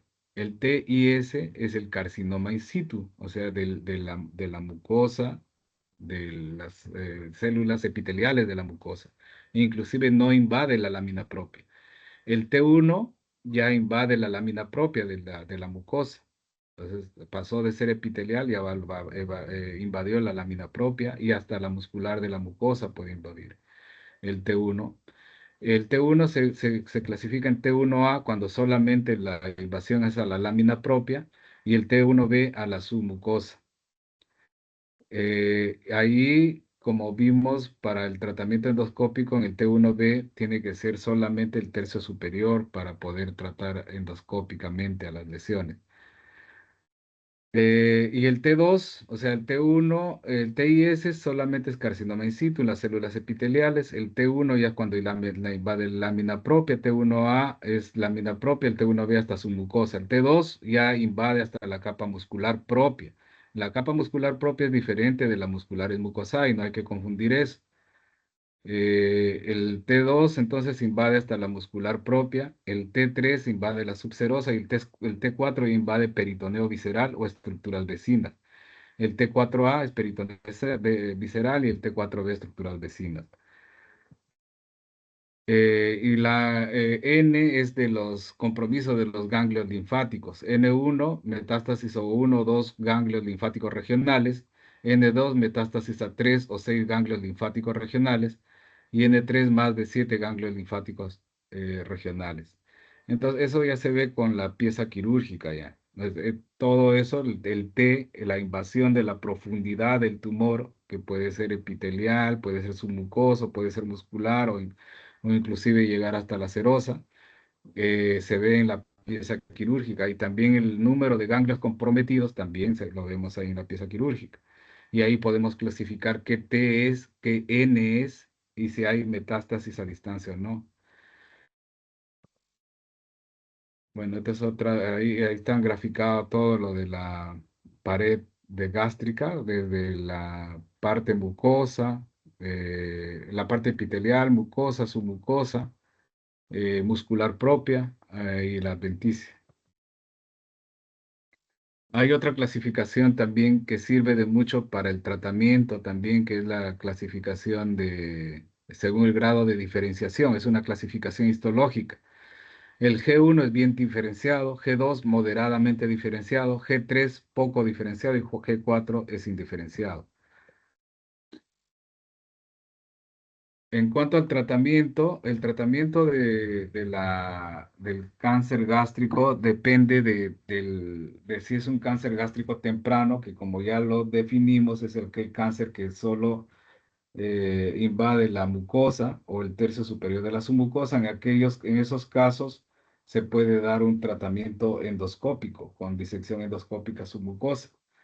En los demás cánceres donde ya la invasión de la submucosa es más profunda o ya invadió la capa muscular o la serosa o inclusive el peritoneo, en ellos ya no se usa el tratamiento endoscópico, ya es el tratamiento quirúrgico. Y el tratamiento quirúrgico es el único tratamiento curativo. O sea, si queremos hacer un tratamiento curativo, tenemos que echarle mano a la cirugía. Pero a veces también hay casos que están muy avanzados, entonces ahí la cirugía ya se convierte también en un tratamiento paliativo en casos de cánceres avanzados o complicados. Dice, se intenta en la mayoría de los casos, excepto si se presenta carcinomatosis peritoneal o severas comorbilidades o un pronóstico muy pobre por resección. Entonces, si el cáncer ya está muy avanzado, ha tomado carcinomatosis es cuando ya toma casi todo el peritoneo y los órganos intraabdominales, entonces, inclusive hay ascitis. En esos casos ya no se recomienda un tratamiento quirúrgico buscando curación porque ya es difícil curar a estos pacientes. O en aquellos pacientes que están con unos problemas muy severos, como por ejemplo unas insuficiencias cardíacas avanzadas o en enfermedades renales crónicas en diálisis. Entonces también ahí hay que valorar el riesgo-beneficio de los tratamientos quirúrgicos.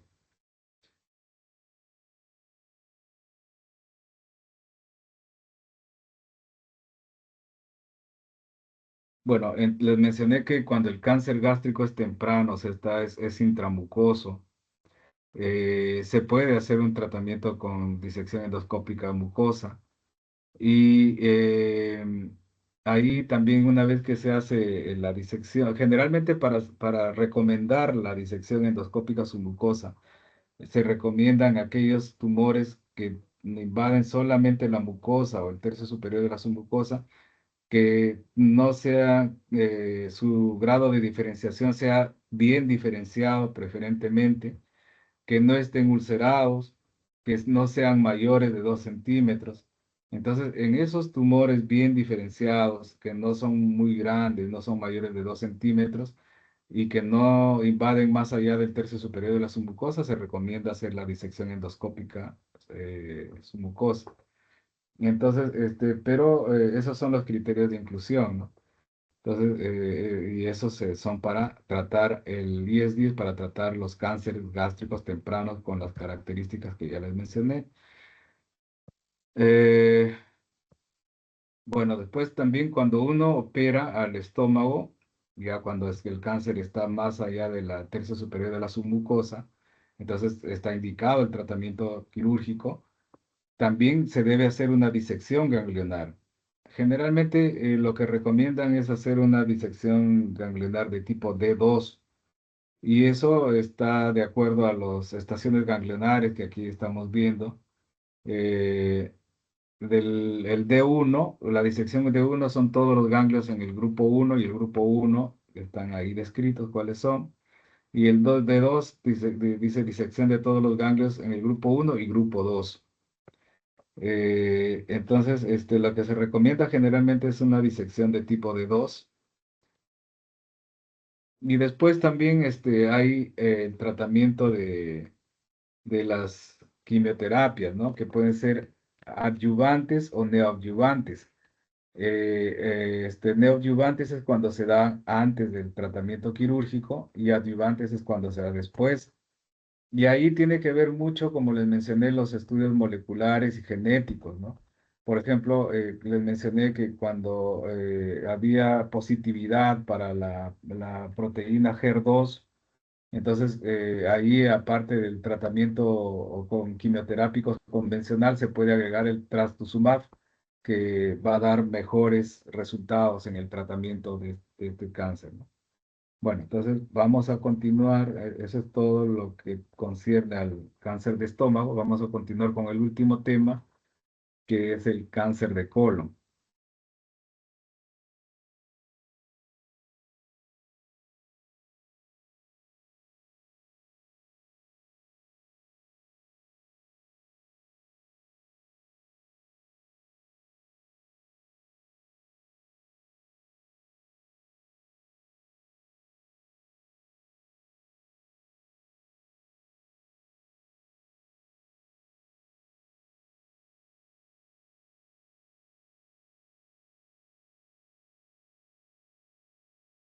Bueno, entonces, hablando del último tema, el cáncer de colon, que también es un cáncer que últimamente está presentándose, tiene una incidencia que ha aumentado en los últimos tiempos, también tiene una mortalidad alta y bueno, es un tema que también debemos conocer.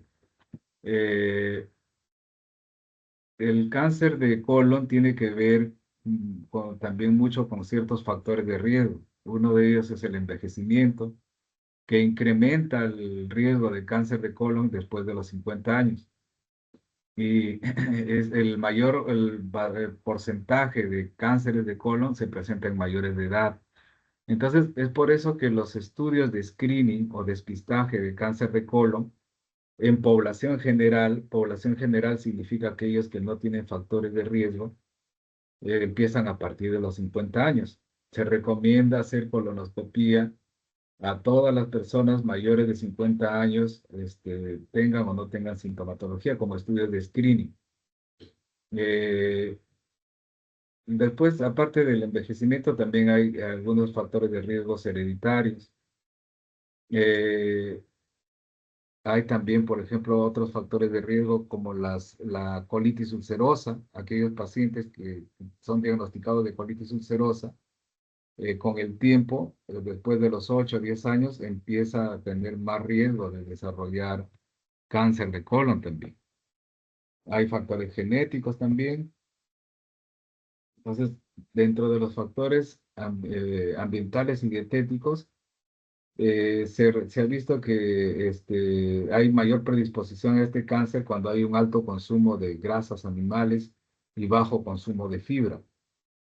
Incrementa el riesgo el consumo de dieta alta en grasas saturadas, aquellos pacientes que fuman, que toman, y no lo incrementan aquellos que tienen dietas con alto contenido en ácido oleico, por ejemplo, el aceite de oliva. El aceite de oliva no es factor de riesgo para eso. Disminuyen el riesgo dietas altas en fibra vegetal, que se considera como protector. También el tener niveles adecuados de calcio, de selenio, y vitaminas A, C y E, también se ha visto como que disminuyen el riesgo de estos cánceres de colon. Entonces, la obesidad y el sedentarismo incrementan la mortalidad en relación al cáncer, y aparte de ser factores de riesgo para el desarrollo de estos cánceres también. La enfermedad intestinal inflamatoria, sobre todo lo que relacionado a la colitis ulcerosa. Como ustedes saben, la enfermedad intestinal inflamatoria está representado por dos enfermedades, principalmente la enfermedad de Crohn y la colitis ulcerativa. La que presenta riesgo para desarrollo de cáncer de colon es la colitis ulcerativa de larga data y la que generalmente es más extensa, que sea una colitis ulcerosa diagnosticada en etapas tempranas de la vida y que sea una colitis extensa, tienen mayor riesgo para desarrollar en el futuro cánceres de colon. Como les mencionaba, a los 10 años, 2% aproximadamente de riesgo, a los 20 años, 8% y a los 30 años, 18%.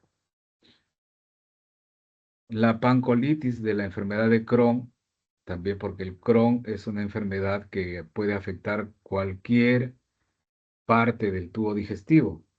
Puede afectar esófago, estómago, intestino delgado, intestino grueso.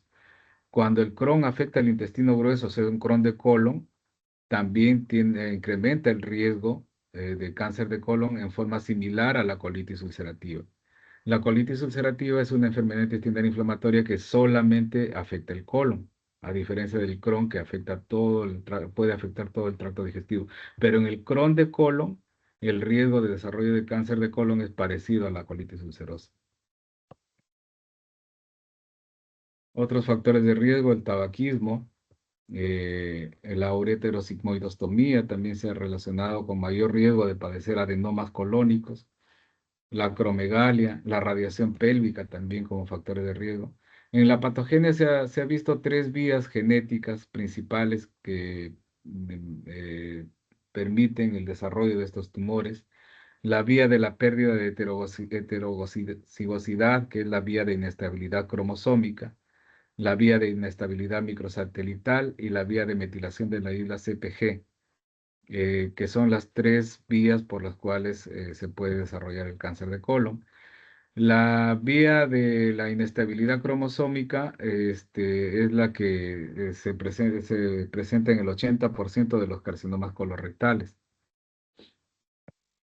Y la vía de inestabilidad cromosómica es donde se ven afectados en varias alteraciones o mutaciones genéticas en los genes APC, KRAS, P53, que finalmente conllevan de un epitelio normal hasta un carcinoma de colon. Y la otra es la vía de inestabilidad microsatelital o vía de error de replicación, que se caracteriza por un defecto en la reparación de errores de emparejamiento en el ADN y está asociado al síndrome de Lynch y algunos cánceres esporádicos. Y la última vía es la vía de la metilación de la isla CpG o la vía metilada cerrada. Y estos producen generalmente desarrollo de pólipos cerrados que tienen un riesgo también potencial de degeneración maligna como los adenomas. Entonces, esta vía, que es la vía de metilada cerrada, es la que se relaciona con los pólipos cerrados y la degeneración en cáncer de colon.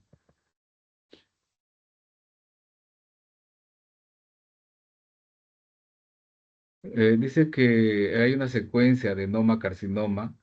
Se acepta que la mayor parte de carcinomas o cánceres colorectales evolucionan de pólipos adenomatosos.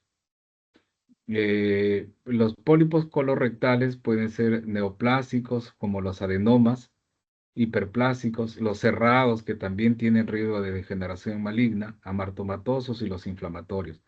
Entonces, los pólipos colorectales que tienen riesgo de degeneración maligna o de cáncer colorectal son los adenomas, que pueden ser adenomas tubulares, adenomas tubulovellosos y adenomas vellosos.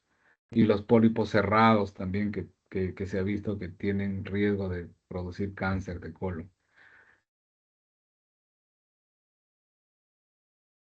Dice, casi ningún pólipo neoplásico evoluciona a cáncer, pero la mayor parte de los cánceres deriva de un pólipo original, o sea, de un adenoma. Su degeneración maligna se relaciona al tamaño, por ejemplo, los pólipos o los adenomas que son más grandes, aquellos que tienen más de 2 centímetros, tienen más riesgo de que produzcan cáncer o que ya tengan cáncer. El tipo de adenoma también se relaciona con el riesgo de cáncer. El que tiene más riesgo es aquel adenoma grande, mayor de 2 centímetros y que sea de tipo velloso. Tiene un alto riesgo de desarrollo de cáncer. Los pólipos hiperplásicos no son premalignos, son pequeños y son muy comunes en el colon, salvo en alguna entidad que se llama poliposis hiperplásica, donde es un trastorno raro que se caracteriza por múltiples pólipos hiperplásticos grandes en pacientes jóvenes y ese sí tiene riesgo de desarrollo de cáncer. Pero los pólipos hiperplásicos que se presentan aislados, que son pequeños, esos pólipos generalmente no tienen riesgo de degeneración maligna. El 50% de los cánceres de colon están localizados en la parte izquierda, en la parte del recto sigmoides. Casi la mitad de los cánceres están localizados en ese sitio. En cuanto a la sintomatología del cáncer de colon, depende de la ubicación del cáncer, ¿no? Si es que el cáncer está localizado en la parte del ciego, en el colon derecho, el ciego es la parte más ancha del colon. Entonces permite el desarrollo asintomático de tumores grandes. Y esos tumores cuando son grandes tienden a ulcerarse y a hacer pérdidas crónicas de sangre, a veces no identificadas de largo tiempo y lo que va a conllevar es a anemia. Entonces el cáncer de colon derecho generalmente se presenta con anemia microcítica hipocrómica. El cáncer de colon izquierdo, como el colon sigmoides es más, tiene diámetro menor, cuando el tumor crece va a producir síndrome, una sintomatología obstructiva que se va a caracterizar por el cambio en el hábito defecatorio, que puede ser estreñimiento, puede ser diarrea, e inclusive también a veces hay sangrados rojos vivos en los cánceres más distales.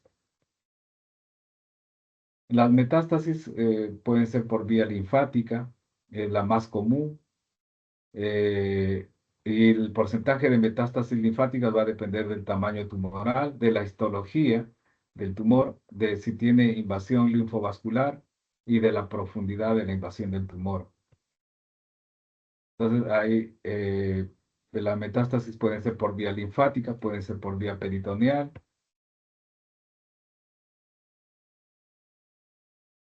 Y bueno, aquí hablan de las formas de hacer prevención y detección de los cánceres de colon, ¿no? Lo mejor es la colonoscopía, que como les mencioné, en los estudios de screening en población general empiezan se recomienda a partir de los 50 años, pero que en aquellos que tienen factores de riesgo puede ser antes, ¿no? Por ejemplo, en aquellos que tengan un familiar con cáncer de colon de primer grado, puede realizarse la primera colonoscopía 10 años antes del caso índice.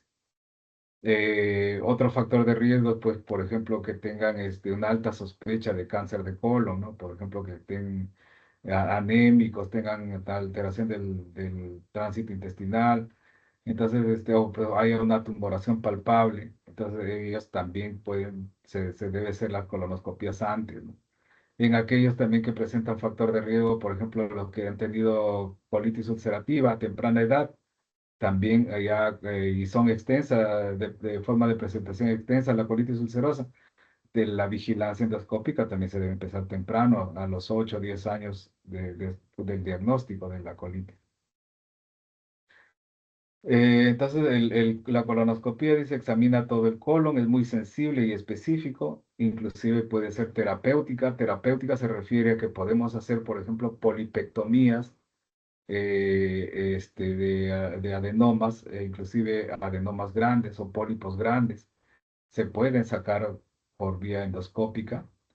Inclusive los cánceres de colon tempranos también, que no están invadiendo capas profundas, sino solamente la capa superficial mucosa, se pueden ser también tratados por vía endoscópica. Entonces, la colonoscopia es un método bueno, es muy sensible, muy específico y puede ser terapéutica.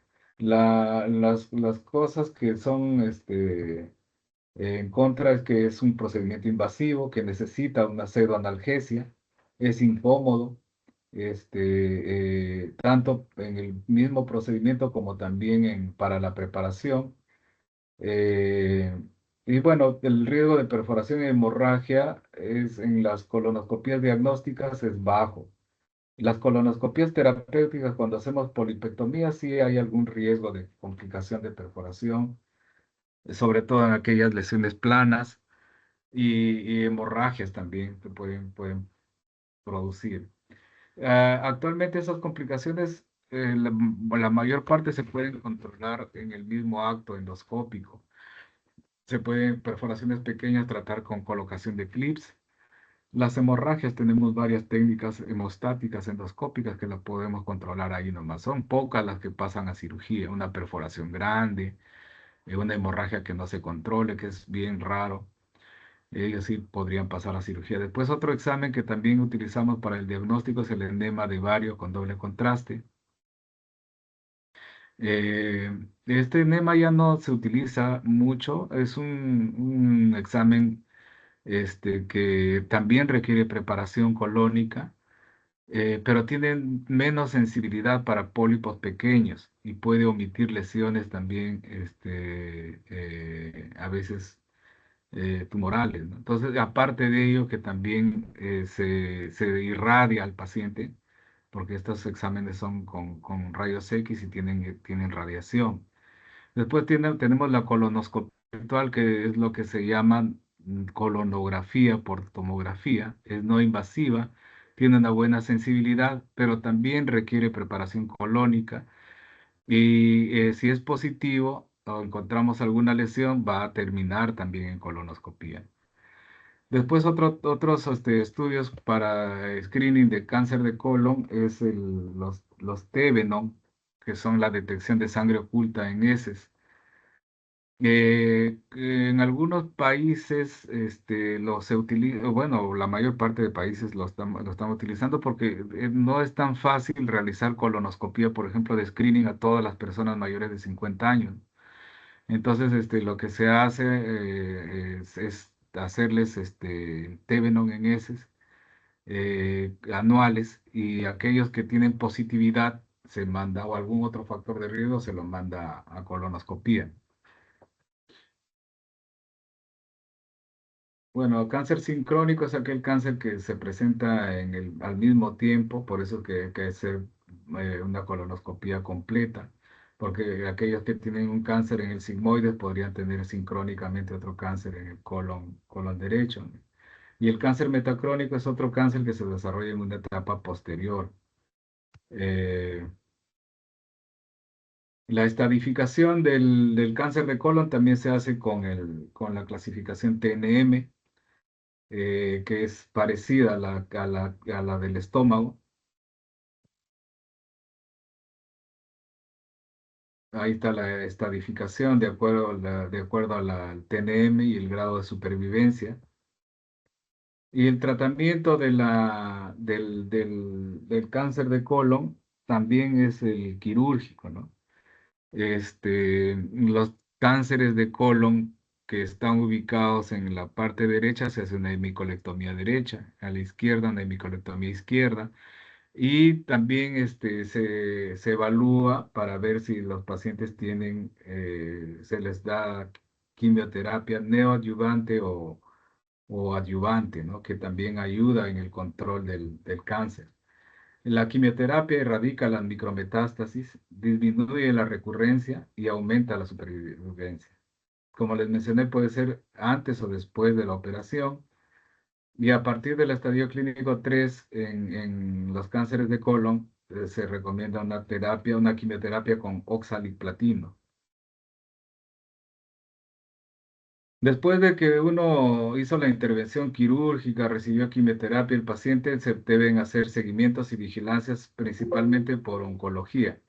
Y ellos van a requerir que le hagamos inicialmente una colonoscopía, quizás anual, y también se hace el seguimiento con un marcador tumoral que se hace en sangre, que es el antígeno carcino embrionario, que también eso se puede hacer cada 3, cada 6 meses por 2 años.